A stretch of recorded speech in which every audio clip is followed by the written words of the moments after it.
जब हम परमेश्वर के पास होते हैं तो बस उसी के पास होते हैं और किसी के पास नहीं।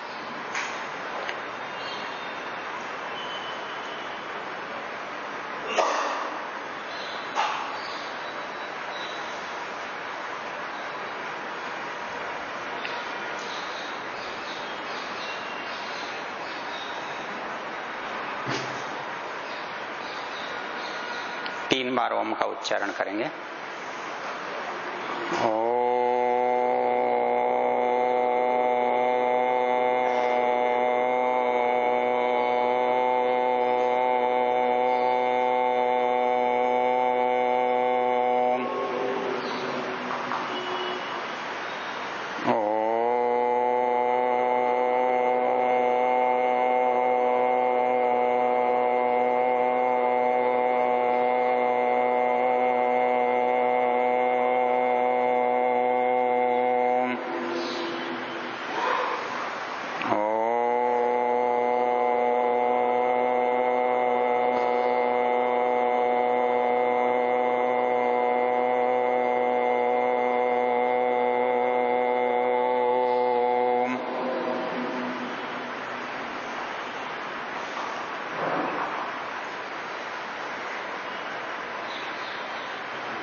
हम उपासना के लिए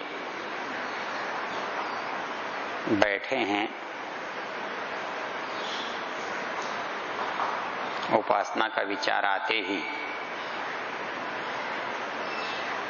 हमारी शरीर और मन की स्थिति क्या होनी चाहिए, ये हमारा पहला कार्य है। हम शरीर की दृष्टि से भी उपासना के लिए तैयार हैं। हमारी सज्जा पूर्ण हो चुकी है। हम यम नियमों का निरंतर चिंतन, मनन और पालन कर रहे हैं। वही हमारे इस उपासना की साधना की नींव है। उपासना का महल यम नियमों के आचरण पर टिका होता है। उसके बाद हमारा योग का तीसरा अंग प्रारंभ होता है, आसन के रूप में। यम नियम तो प्रतिदिन प्रयास करते रहते हैं, लेकिन आसन को बैठ करके सिद्ध करना होता है। आसन कोई विशेष प्रकार का निश्चित नहीं है। स्थिर और सुखपूर्वक जिस मुद्रा में बैठा जा सकता है, जिसमें किसी प्रकार की बाधा न हो, तनाव न हो, सहजता हो, कमर गर्दन ठीक हो, सीधी हो, एक रेखा में हो, श्वास की गति सामान्य हो, न तीव्र हो न बहुत धीरे हो, शनई हो। किसी भी क्रिया में कोई जल्दी नहीं, कोई आलस्य नहीं, सामान्य और सहज।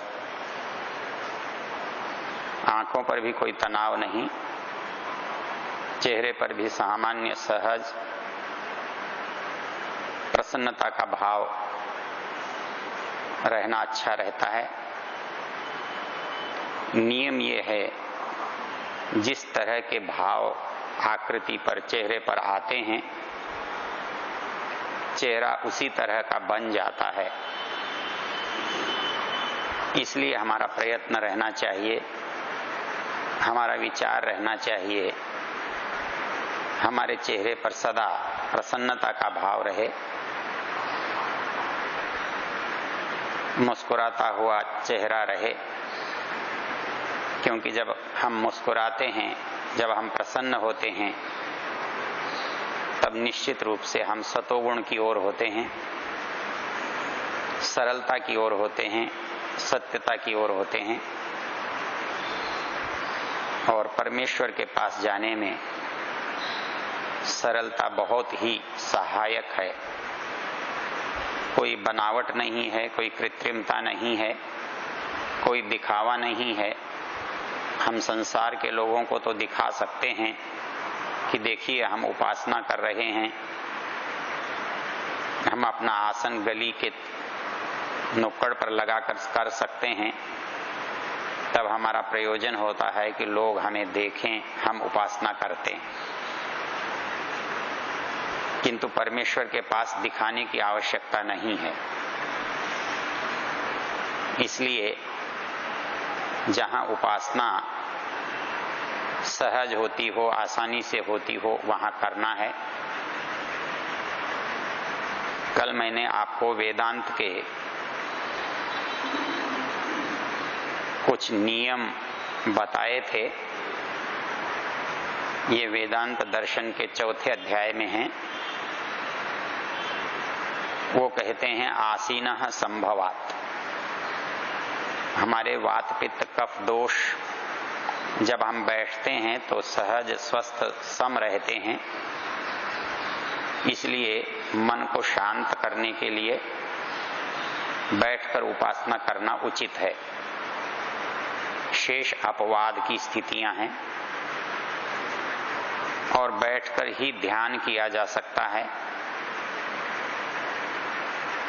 और यदि हम लेटकर ध्यान करते हैं तो निद्रा आ सकती है। खड़े होकर ध्यान करते हैं तो हम गिर सकते हैं।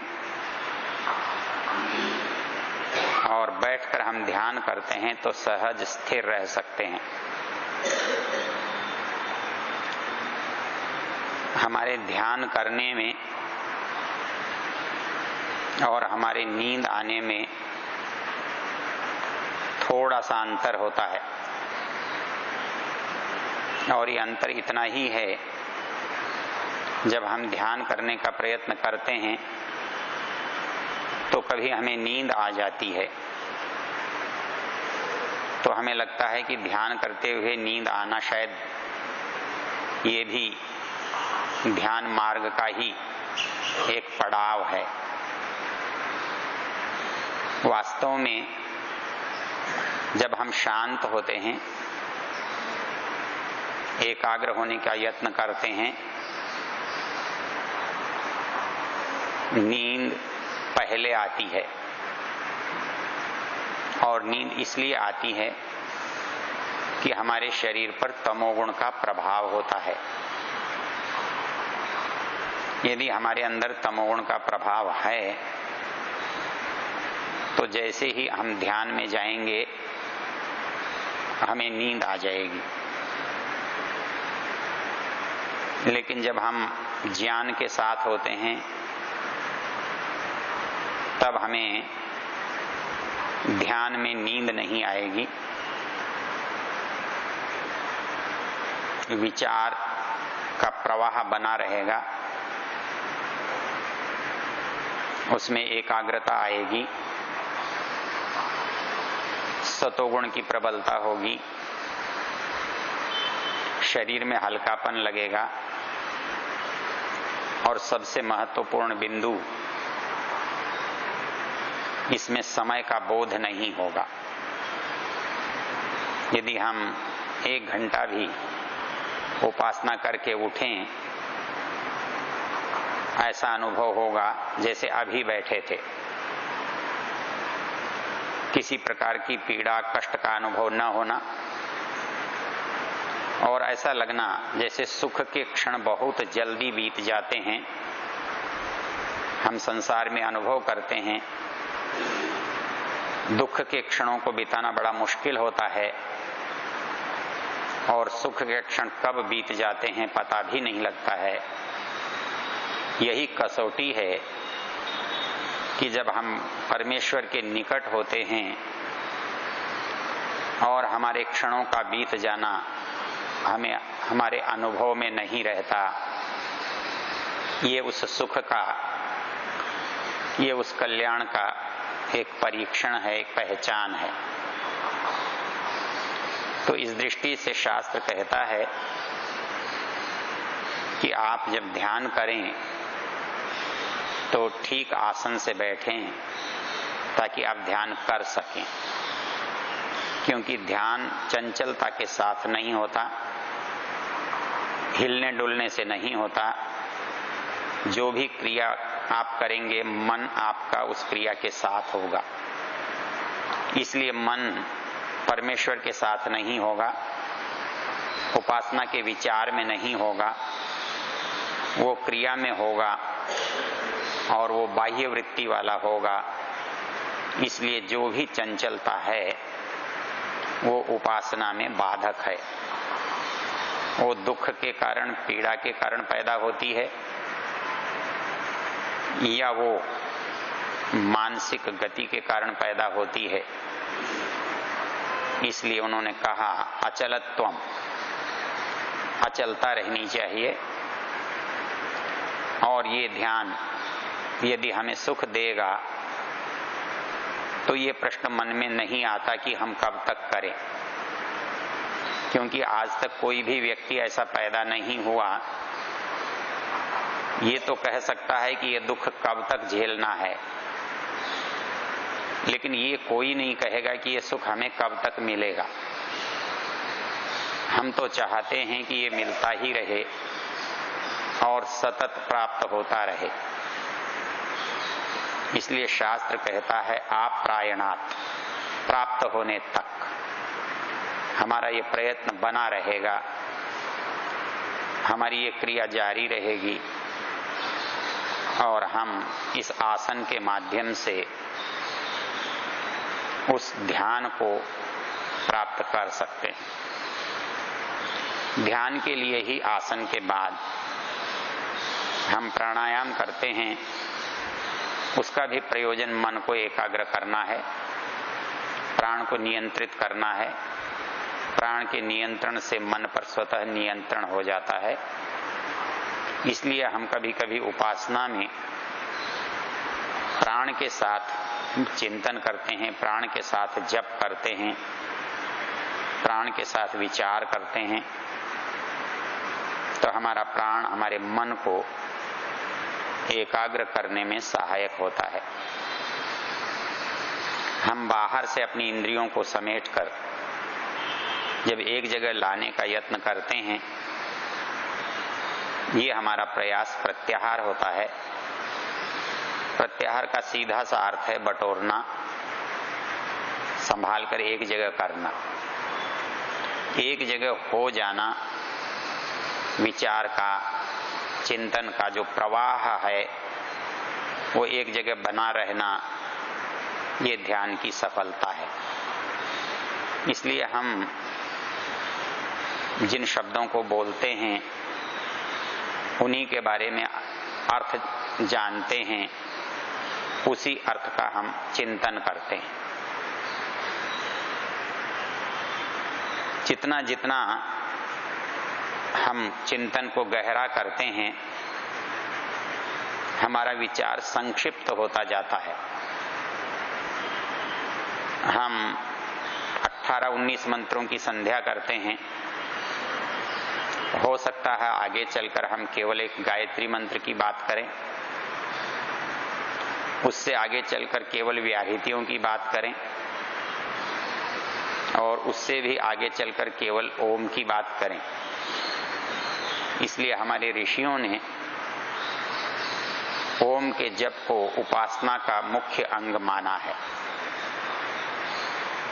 शास्त्रकार कहते हैं प्रणवो धनुः शरोह्यात्मा ब्रह्म तल्लक्ष्यमुच्यते अप्रमत्तेन वेद्धव्यम शरवत् तन्मयो भवेत्। अर्थात उस परमेश्वर को पाने का, उस लक्ष्य को बींधने का यदि कोई साधन, कोई उपाय, कोई प्रकार है तो वो है ओम का जप करना।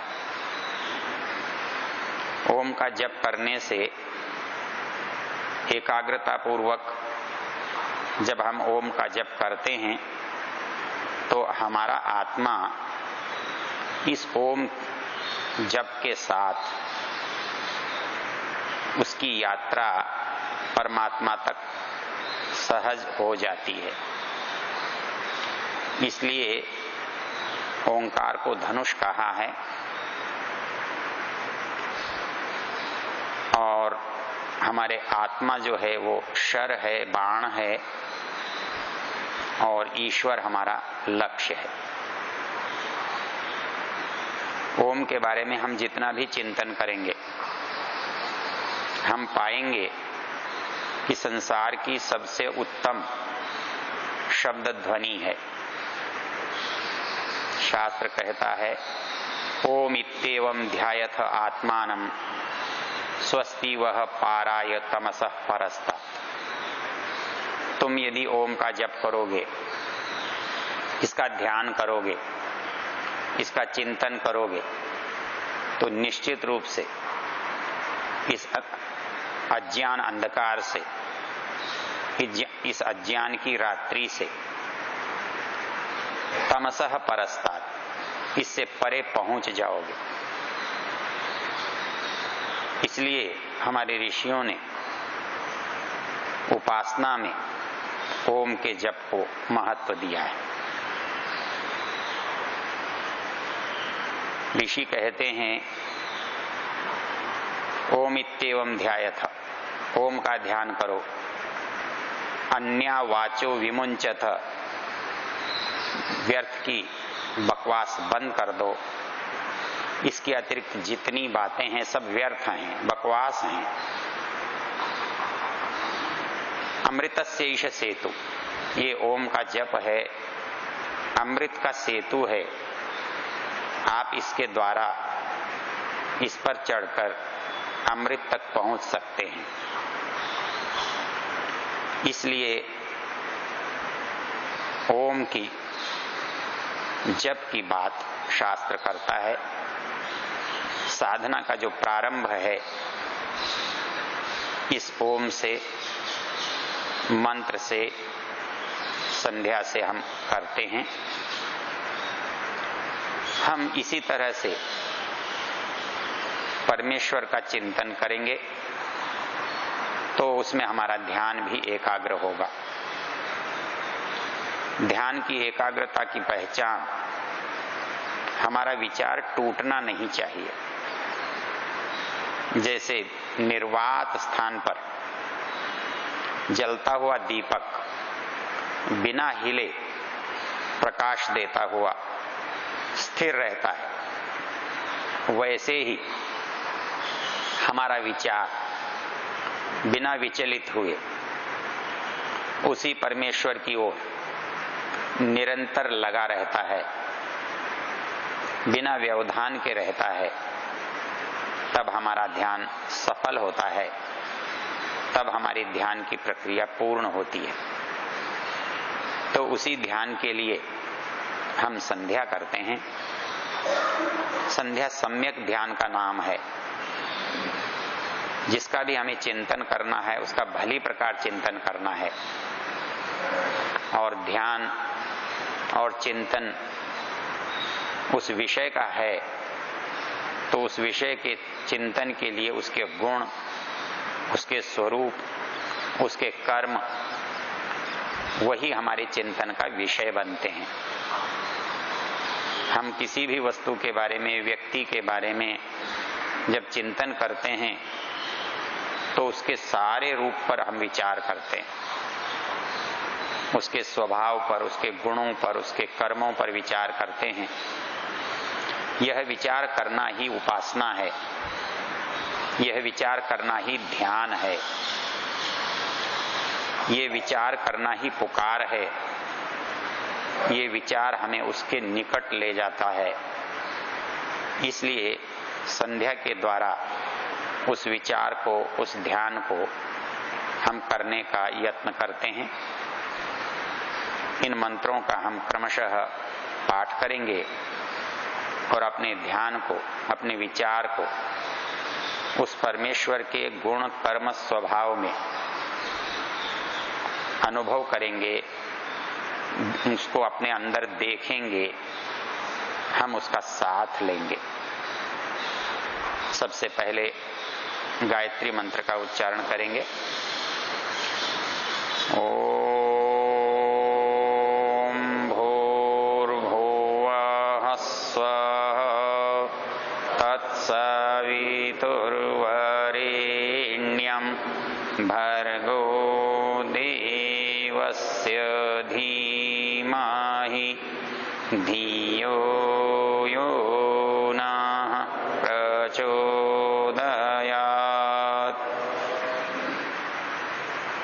वह ओम जो परमेश्वर का मुख्य निज नाम है, जिस नाम में सब नाम सम्मिलित हो जाते हैं,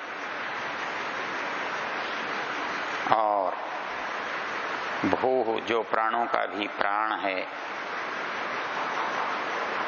जो भुव है सब दुखों से छुड़ाने वाला, स्वः स्वयं सुख स्वरूप है और अपने उपासकों को सब सुखों की प्राप्ति कराता है। वह परमेश्वर जिसकी विशेषताएं हैं, वह सविता है, वह वरेण्य है, वह भर्गः है, वह देव है। सविता सूर्य का वो रूप है जो प्रातः काल जिसकी किरणें हमें कष्टदायक नहीं लगती, बड़ी अनुकूल, बड़ी सुंदर लगती है। वो सारे संसार का जनक है, उत्पादक है। ये संसार की सत्ता सूर्य के बिना नहीं है। उसका प्रारंभ सविता है, उसका मध्याह्न मार्तंड है, उसका सायं दूसरे विशेषणों के साथ हम फिर सविता के रूप में देखते हैं। हम सूर्य को जो लाल भाग है उसको हम सविता के रूप में जानते हैं, जो आकर्षक है, जो दृश्य दृष्टा के लिए संभव है। तो वह परमेश्वर का जो रूप है वो बहुत तरह का है। वो रुद्र भी है, रुलाने वाला भी है, लेकिन रुद्र के रूप का ध्यान हमारा विषय नहीं है। वो दंड देने वाला है, लेकिन हम अपराधी बनकर उसके पास नहीं जा रहे। हम तो उसके बंधु, सखा, मित्र मानकर उसके पास जा रहे हैं। इसीलिए उसे वर्णीय कहा है। व्यक्ति जो बुरा है उसका चुनाव नहीं करता, जो कमजोर और खराब है आदमी कभी भी उसका चुनाव नहीं करता। चुनाव आत्मा का गुण है, श्रेष्ठता का चुनाव करना। इसलिए संसार में जब चुनाव का प्रश्न होगा तो कोई भी व्यक्ति सर्वश्रेष्ठ का चुनाव करना चाहेगा, और संसार में सर्वश्रेष्ठ वस्तु केवल परमेश्वर है। इसलिए वो वरेण्य है, सबसे अधिक वर्णीय है, सबसे अधिक चाहने योग्य है। वो चाहने योग्य होने पर भी, वो निकट प्राप्तव्य होने पर भी उसके अंदर हम किसी मलिनता के साथ नहीं जा सकते। उसके साथ होने के लिए उस जैसी पवित्रता चाहिए, उस जैसी शुद्धता चाहिए, कि सब तरह की निर्मलता चाहिए। इसलिए कोई व्यक्ति मलिन होता हुआ, मलिन मन, मलिन विचार रखता हुआ उसको प्राप्त करे, ऐसा संभव नहीं है। जो काम दूसरों को कष्ट देने वाले हैं उनके द्वारा उसकी उपासना नहीं हो सकती। उसकी उपासना पवित्रता के साथ, वह पवित्र है, वो पवित्र चीजों की ही कद्र करता है, सम्मान करता है। इसलिए जब तक हम स्वच्छ, पवित्र, शुद्ध नहीं होंगे, हमारा अंतःकरण निर्मल नहीं होगा, तब तक हम उसे प्राप्त नहीं कर सकते। यद्यपि वो हमारे चित्त में है, हमारी आत्मा में विराजमान है, लेकिन जैसे मलिन दर्पण में हमारी आकृति नहीं दिखाई देती, वैसे ही इस मलिन चित्त में उस परमेश्वर की प्रतीति नहीं होती। इसलिए मुख्य उद्देश्य चित्त की निर्मलता है, और इस निर्मलता के लिए ही हम उस परमेश्वर के निर्मल गुणों का चिंतन करते हैं, विचार करते हैं, उसको स्वीकार करने का यत्न करते हैं। तब वो हमारे लिए वर्णीय प्राप्तव्य होता है, क्योंकि उसके पास आते आते समस्त दुर्गुण, दुर्व्यसन, दुख समाप्त हो जाते हैं, क्योंकि वो भर्गः है, वो बुराइयों को जला देने वाला है, अर्थात फिर कभी वो बुराई दोबारा उत्पन्न नहीं हो सकती। इसलिए वो भर्गः है, सब दुखों को भस्म कर देता है, सब बुराइयों को समाप्त कर देता है। हम समझते हैं कि हमारा दुख परमेश्वर के कारण से आ रहा है, हम सुख को नहीं जुटा पा रहे हैं, शायद परमेश्वर इसमें बाधक है, और उसकी बाधा के कारण हम उस सुख से वंचित हैं। इसलिए परमेश्वर ही हमारे दुख का मूल है, हमको दुख देने वाला है। हम ये भूल जाते हैं, कोई भी व्यक्ति देता उस वस्तु को है जो उसके पास होती है, जो उसके पास है ही नहीं, वो वस्तु वह किसी को कैसे दे सकता है? क्योंकि हम देख चुके हैं, वह स्वः है, स्वयं सुख स्वरूप है, और अपने उपासकों को भी सुखों की प्राप्ति कराने हारा है। तो ऐसे उस परमेश्वर से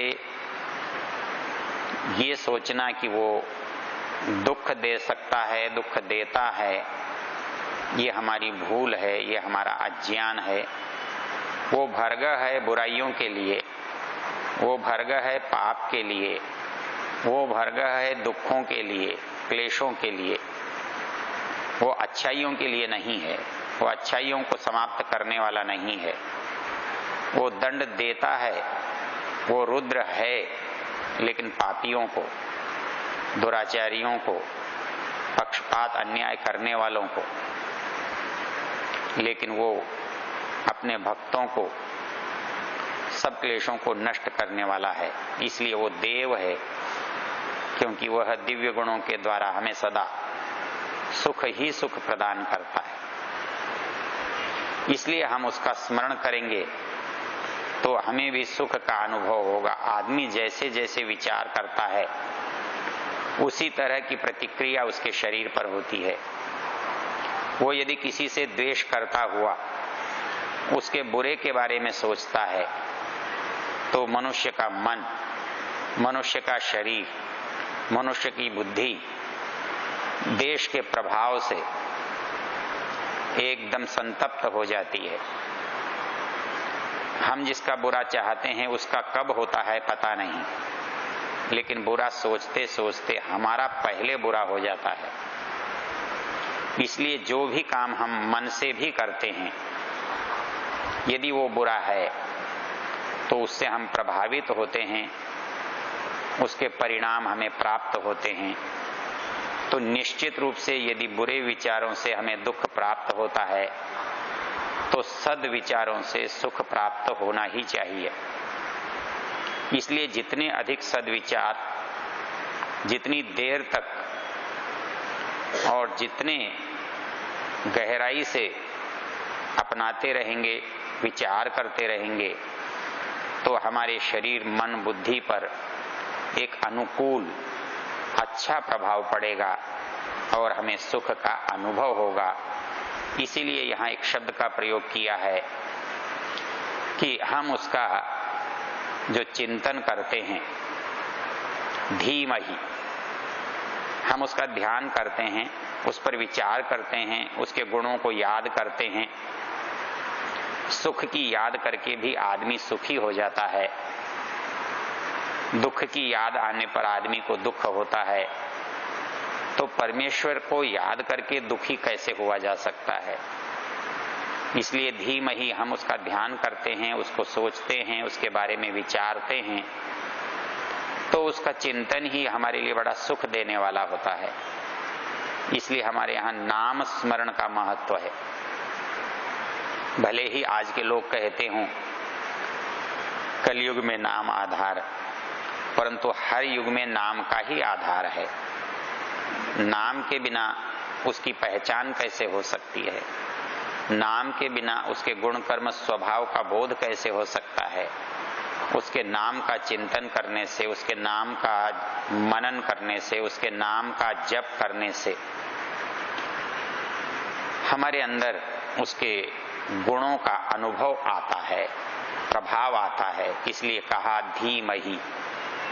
और वो प्रभाव हमारे ऊपर किस परिणाम को देता है? तो धियो यो न प्रचोदयात्। अच्छा सोचते हुए कोई व्यक्ति कभी बुरा नहीं कर सकता। अच्छा सोचना ये अच्छी प्रेरणा है, और अच्छी प्रेरणा से ही हम अच्छे काम कर सकते हैं। इसलिए हम गायत्री मंत्र के माध्यम से अपने अंदर सद्विचारों को बनाए रखकर और सद्विचारों से प्रेरित होकर सत्कर्म करने में प्रवृत्त हों, इस भावना से हम गायत्री मंत्र का पाठ करते हैं, जप करते हैं, चिंतन करते हैं। आचमन मंत्र का पाठ करेंगे। ओम शन्नो देवीरभिष्टाय आपो भवन्तु पीतये संयोरभिस्रवन्तु नः। शम कल्याण को कहते हैं। देवी दिव्य गुणों वाले आपह, उसके कर्म हैं, उसकी सुखों की वर्षा है, उसके जल हैं। ये हमारे अभीष्ट की, हमारे इच्छित की सिद्धि करने वाले हैं। जब हम सद्विचारों से, सत्कर्मों से युक्त होकर उस परमेश्वर की शरण में जाते हैं, तो सब ओर हमारे को सुख की वर्षा होती हुई प्रतीत होती है। हम किसी एक स्थान पर थोड़े से सुख के लिए प्रयत्न करके पहुंचते हैं। हम चिलमिलाती धूप में दूर छाया देखकर बहुत परिश्रम से उस छाया तक पहुंचने का यत्न करते हैं। दूर बहती हुई नदी में प्यास बुझाने के लिए यात्रा करके जाते हैं, किंतु परमेश्वर जहां हम हैं वहीं सुखों की वर्षा करता है। केवल हमारे को उस वर्षा के अंदर भीगना आना चाहिए। हम अपने दुर्विचारों, पापों, दुखों की जो बाधा हमने अपने ऊपर ओढ़ रखी है वो हट जानी चाहिए। जैसे ही वो बाधा हट जाएगी तो परमेश्वर से हमारा सीधा संबंध बनेगा और हम इस सुख की वर्षा का आनंद ले सकते हैं। यही बात इस मंत्र में कही है। इसके साथ हम उसको शीतलता, शांति प्रदान करने वाले जल से आचमन करते हैं और उस वर्षा के, परमेश्वर के सुखों की वर्षा के सुख का अनुभव करते हैं। आगे के मंत्रों में अंगस्पर्श और मार्जन मंत्र के माध्यम से अगली क्रिया को करते हैं। मंत्रों का पाठ करेंगे। ओम वाक् वाक्, ओम प्राणः प्राणः, ओम चक्षुः चक्षुः, ओम श्रोत्रं श्रोत्रम्, ओम नाभिः, ओम हृदयम्, ओम कंठः, ओम शिरः, ओम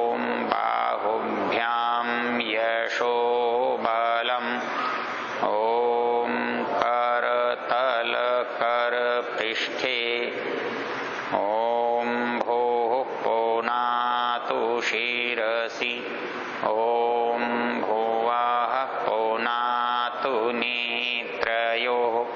ओम स्वः पुनातु कंठे। ओम महः पुनातु हृदये। ओम जनः पुनातु नाभ्याम्।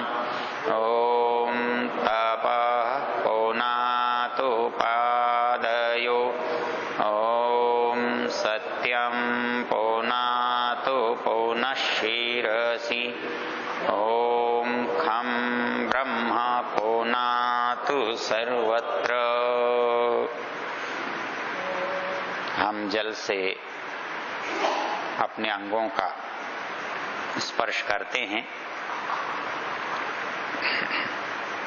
हमारी इच्छा रहती है हमको जो भी साधन परमेश्वर ने दिए हैं ये स्वस्थ रहें, सक्रिय रहें, दृढ़तापूर्वक कार्य करने में समर्थ हों। हमें परमेश्वर के दिए हुए साधन तब तक महत्वपूर्ण नहीं लगते जब तक उनका हमारे पास कभी व्यवधान या अभाव नहीं होता। हमारी वाणी का क्या महत्व है ये हमें तब पता लगता है जब हम कभी पक्षाघात के कारण, किसी रोग या बाधा के कारण जब हम बोलने में असमर्थ होते हैं, अपने विचारों भावों को अपने प्रियजनों तक पहुंचाने में असमर्थ होते हैं। उस समय जो हमारी विवशता होती है, जो पीड़ा और दुख का हम अनुभव करते हैं, वो तब ही कर सकते हैं जब हमें इसका अभाव हो। यदि उस अभाव का हमें एक बार भी पता लगे ये इतना कष्टकर है, इतना दुखदाई है कि हमारे पास वाणी न हो, तब कभी भी हम ऐसा प्रयत्न नहीं करेंगे जिससे वाणी को कोई क्षति पहुंचे, हमारे वाग यंत्र खराब हों, हम कभी न बोलने में समर्थ न हों, ऐसी कल्पना हम नहीं कर पाते। यही हाल हमारे नेत्रों का है, हमारे कानों का है, हमारी नासिका का है, हमारी त्वचा का है। हम जितनी सहजता से श्वास ले रहे हैं, जब कभी हम बीमार होते हैं, रोगी होते हैं, श्वास का दमे का रोग होता है, तब ऐसे रोगी से पूछ कर देखिए कि एक श्वास की क्या कीमत होती है।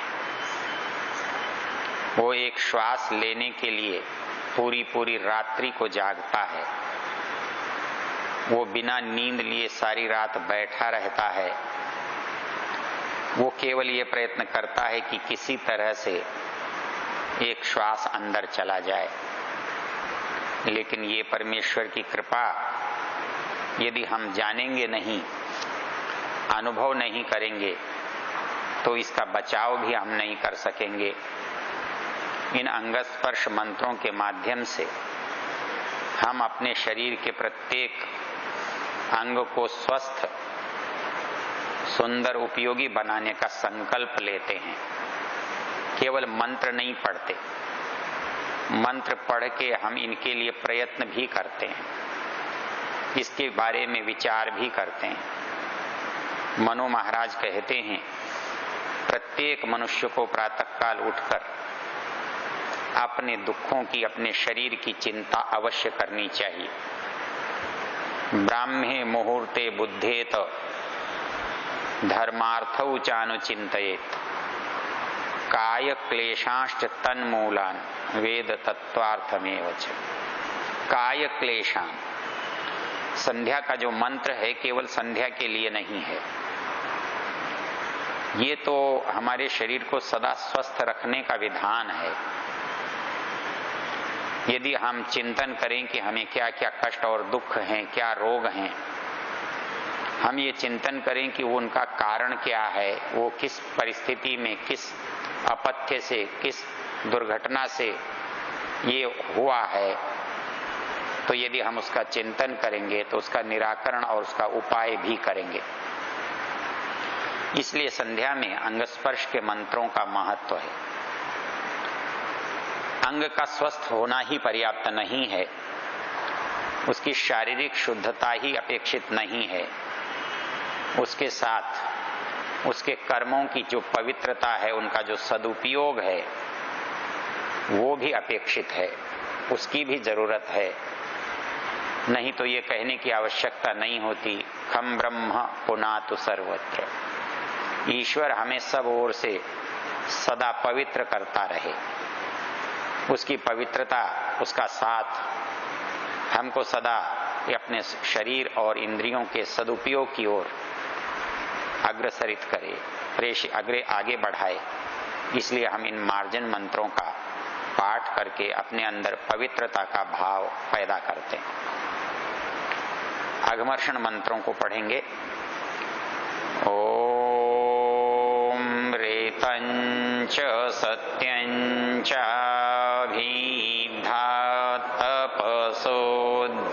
तपसोऽध्यजायत ततो रात्र्यजायत ततः समुद्रो अर्णवः समुद्रादर्णवादधि संवत्सरो आजायत अहोरात्राणि विदधद्विश्वस्य मीशतो वशि सूर्याचन्द्रमासौ धाता यथा पूर्वमाकल्पयत् देवाञ्च पृथिवीं चान्तरिक्षमथो स्वः। हम जब किसी के बारे में विचार करते हैं तो दो तरह से विचार कर सकते हैं। हम कह सकते हैं कि इस व्यक्ति की, इस वस्तु की ये विशेषता है, इसके अंदर ये गुण है, इसके अंदर ये योग्यता है। उसी तरह ये कह सकते हैं कि इसमें ये दोष नहीं है, ये कमी नहीं है। इसी बात को हम जब परमेश्वर के साथ घटाते हैं तो हमारी उपासना दो प्रकार की हो जाती है। एक को हम सगुण उपासना कहते हैं, एक को हम निर्गुण उपासना कहते हैं। गुण विशेषता का नाम है, किसी योग्यता का नाम है, वो अच्छी है या बुरी है। तो जब सगुण की बात करते हैं तो उन अच्छाइयों को गिनते हैं जो परमेश्वर के अंदर है, और निर्गुण की बात करते हैं तो हम उन विशेषताओं को देखते हैं, जो उन बुराइयों को देखते हैं जो परमेश्वर में नहीं है। क्योंकि परमेश्वर में कुछ बातें हैं भी और कुछ बातें नहीं भी हैं, तो उसका दोनों तरह का रूप है। जो बातें हैं वो सगुणता है और जो नहीं है वो निर्गुणता है। बहुत सारे लोग सगुण साकार को कहते हैं, निर्गुण निराकार को कहते हैं, लेकिन शाब्दिक अर्थ इसका ये नहीं है। गुण विशेषता है, योग्यता है, एक विशेष सामर्थ्य का नाम है। उन सामर्थ्य, उन योग्यताओं के द्वारा जो होता है वो सगुण है, और जो इनके बिना है वो निर्गुण है। इन मंत्रों में हमने परमेश्वर के सगुण रूप की स्तुति की है। वो परमेश्वर सगुण है, वो सृष्टि का निर्माण करने वाला है, वो ऋत और सत्य का अधिष्ठाता है। उसका तप, उसका सामर्थ्य इस संसार की रचना का मूल है। उसने अपने संसार में इस रचना कौशल से समुद्रों का निर्माण किया है, अंतरिक्ष का निर्माण किया है। उस रचना कौशल से पृथ्वी का निर्माण किया है, सूर्य और द्युलोक का निर्माण किया है। सूर्य और चंद्र में वैसी ही गति दी है जो सदा देता रहता है। हर युग में, हर सृष्टि में, हर कल्प में वो सब कुछ वैसा ही करता है जैसा उसने पहले किया था। ये उसकी पूर्णता, ये उसकी योग्यता, ये उसकी सगुणता की पहचान है। इन मंत्रों से हमने परमेश्वर के सगुण रूप का चिंतन किया, सगुण उपासना की, इसलिए इनका नाम अघमर्षण मंत्र है।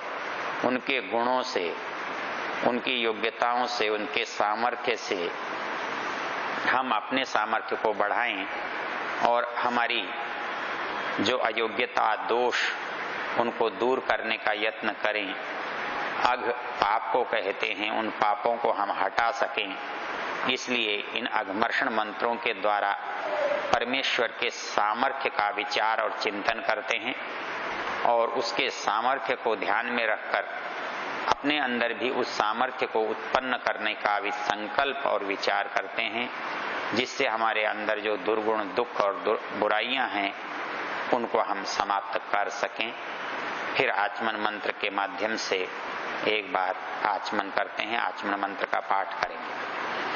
ओम शन्नो देवी रभिष्टय आपो भवन्तु पीतये संयोरभिस्रवन्तु नः।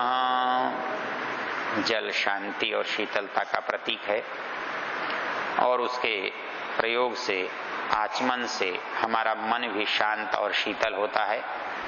इसलिए इस आचमन का विधान है। आगे हम 6 मंत्रों से मनसा परिक्रमा करेंगे और परमेश्वर का सब दिशाओं में, सब और उसके सामर्थ्य का अनुभव करेंगे। देखेंगे कि हर दिशा में परमेश्वर की उपस्थिति है। उसकी उपस्थिति का बोध हमें कैसे होता है, उसकी जो शक्तियां हैं, जो बुराइयों को दूर करने में सामर्थ्य रखती हैं, उन शक्तियों की उपस्थिति सब और हमें परमेश्वर को इंगित करती है, बताती है। तो इन 6 मंत्रों से हम उसके सब और उपस्थित होने का चिंतन करते हैं। मनसा परिक्रमा मंत्रों का पाठ करेंगे। ओम प्राची दिगग्निरधिपतिरसितो रक्षितादित्या ईशवः तेभ्यो नमो धीपतिभ्यो नमो रक्षितृभ्यो नमः ईशुभ्यो नमः एभ्यो अस्तु योऽस्मान् द्वेष्टियं वयं द्विष्मस्तम् ओजं भेदध्मः दक्षिणादिगिन्द्रोऽधिपतिश्चिरश्चिराजि रक्षिता पितर ईशवः तेभ्यो नमो धीपतिभ्यो नमो रक्षितृभ्यो नमः ईशुभ्यो नमः एभ्यो अस्तु योऽस्मान् द्वेष्टियं वयं द्विष्मस्तम् ओजं भेदध्मः दक्षिणापतिचि दिग्वरुणोऽधिपतिः प्रेदाको रक्षितान्नमीशवः तेभ्यो नमो धीपतिभ्यो नमो रक्षितृभ्यो नमः ईशुभ्यो नमः एभ्यो अस्तु योऽस्मान् द्वेष्टियं वयं द्विष्मस्तम् ओजं भेदध्मः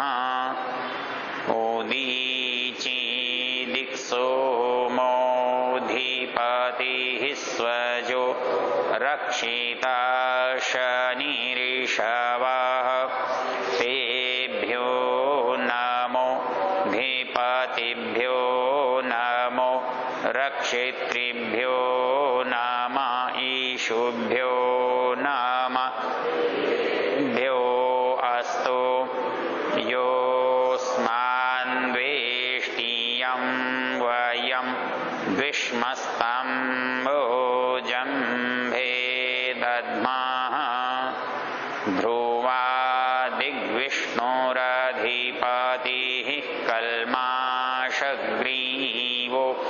रक्षिता वीरुध ईशवः तेभ्यो नमो पतिभ्यो नमो रक्षितृभ्यो नमः ईशुभ्यो नमः एभ्यो अस्तु योऽस्मान्वेष्टियं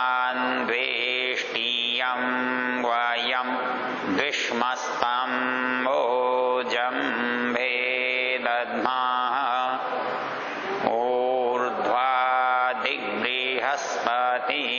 ऊर्ध्वादिग्बृहस्पतिरधिपतिः श्वित्रो रक्षिता वर्षमीषवः तेभ्यो नमो धीपतिभ्यो नमो रक्षितृभ्यो नमः ईशुभ्यो नमः एभ्यो अस्तु योऽस्मान्वेष्टियं वयं द्विष्मस्तं भोजं भेदध्मः। इन 6 मंत्रों से हमने प्रत्येक दिशा में, प्राची पूर्व दिशा को कहते हैं, दक्षिणा दक्षिण दिशा को, प्रतीची पश्चिम दिशा को, उदीची उत्तर दिशा को, ध्रुवा नीचे की दिशा को और ऊर्ध्वा ऊपर की दिशा को कहते हैं। हमने मन से सब ओर अनुभव किया, जाना कि सब ओर उस परमेश्वर की उपस्थिति है और उसकी उपस्थिति का सबसे बड़ा प्रमाण है सब ओर न्याय विद्यमान है। हमने कहा कि जो हमें द्वेष करता है या हम जिससे द्वेष करते हैं, उन दोनों को तेरे लिए सौंप देते हैं, तेरे हाथ में उस न्याय को दे देते हैं। जहां न्याय हो सकता है, जहां अपराधी को दंड हो सकता है, सज्जनता को पुरस्कृत किया जा सकता है, वही वास्तव में शासन होता है, वही राज्य होता है, वही अधिकार होता है। तो परमेश्वर जैसा राजा, न्यायाधीश, आचार्य और माता पिता, यदि उसके ये गुण सब ओर ना हो, सब दिशाओं में दिखाई न दें, उसका न्याय सब दिशाओं में पता न लगे, तो उसके होने का क्या लक्षण होगा, क्या पहचान होगी। इसलिए इन मनसा परिक्रमा मंत्रों से हम सब और उसके द्वारा किए गए न्याय, किए गए दंड, दिए गए पुरस्कारों को देखते हैं और हम अनुभव करते हैं कि वह सब ओर विद्यमान है, उसकी दृष्टि सब ओर है, उसका न्याय सब ओर है, उसकी दया भी सब ओर है। आगे के मंत्र उपस्थान के मंत्र हैं, मानो साक्षात ब्रह्म हमारे सामने उपस्थित है। वो सूर्य रूप है, वो ज्योति रूप है, वो प्रकाश रूप है। शास्त्र ने इस परिस्थिति को बहुत अच्छे शब्दों में कहा है। जब भक्त या उपासक उसको अनुभव करने लगता है, उसको देखता है, तो उसके मुख से अनायास ये शब्द निकल जाते हैं, ब्रह्म ही वेदम अमृतम पुरस्तात्, ब्रह्म पश्चात ब्रह्म दक्षिणतश्चोत्तरेण, अधश्चोर्ध्वं प्रसृतम ब्रह्म ही वेदम सर्वमिदं वरिष्ठम। ये सारे विश्व में जो सबसे बड़ा है वो क्या है? प्रसृतम, फैला हुआ है। कैसा है? ब्रह्मई वेदम अमृतम, वो ब्रह्म अमृतमय है, अमृत स्वरूप है, सुख कल्याण शांति का देने वाला है। जब मैं उसे देखता हूँ, ब्रह्म ही वेदम अमृतम पुरस्तात्, मेरे सामने वो अमृतमय ब्रह्म है।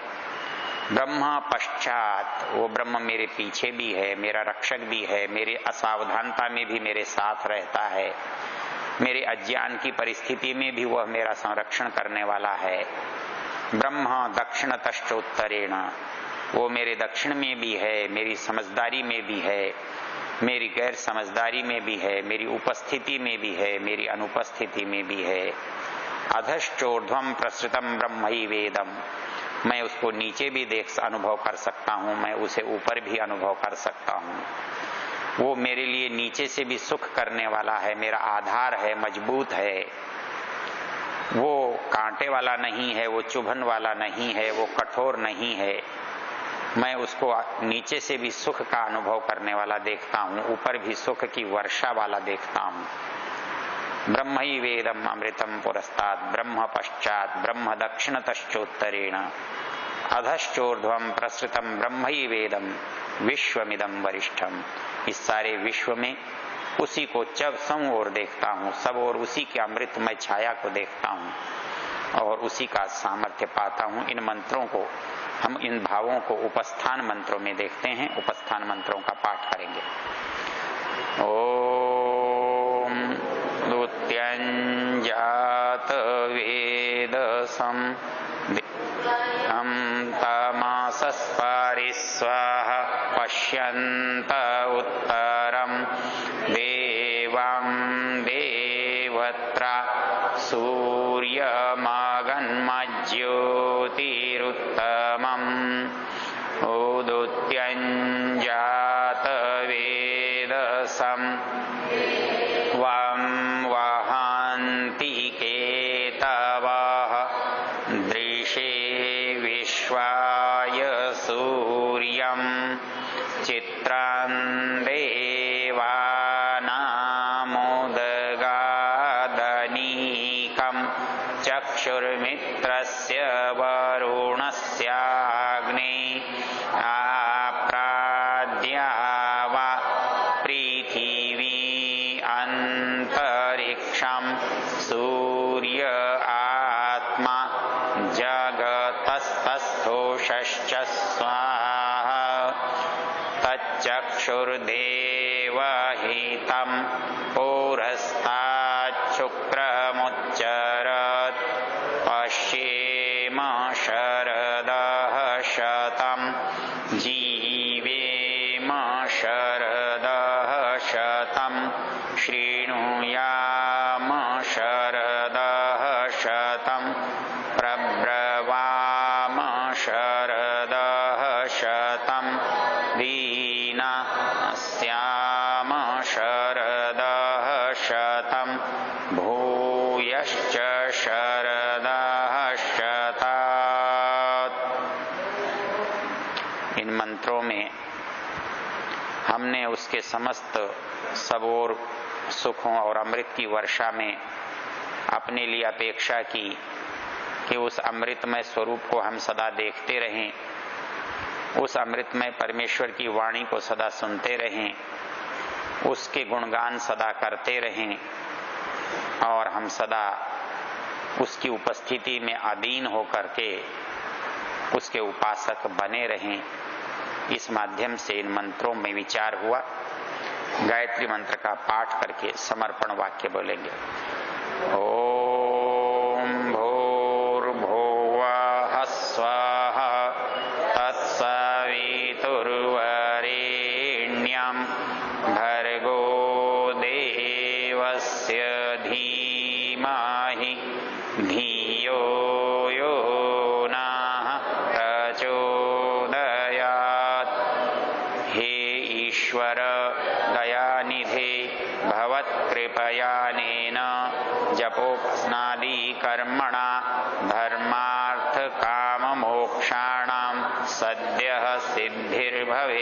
नमः। इन शब्दों को बहुत ध्यान से यदि आप देखेंगे, हे ईश्वर दयानिधे, वो ईश्वर का संबोधन है, दयानिधे उसका गुण है।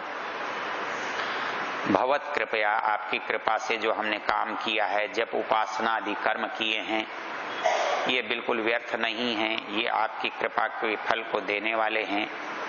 हमारे धर्म अर्थ काम मोक्ष की सिद्धि होनी चाहिए और सद्य तत्काल अच्छे कर्म का तत्काल फल मिलता है।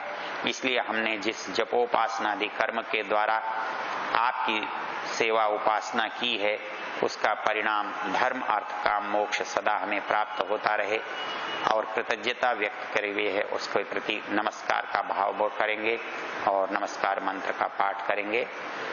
ओम नमः शंभवाय च मायो भवाय च नमः शंकराय च मायस्कराय च नमः शिवाय च शिवतराय च।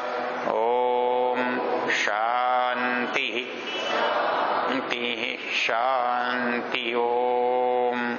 कुछ काल के लिए आंखों को बंद रखते हुए अपनी उपासना की ओर दृष्टि डालेंगे और अपनी सफल उपासना के लिए परमेश्वर की जो सहायता मिली है, उसकी जो कृपा प्राप्त हुई है, उसके लिए उसका धन्यवाद करेंगे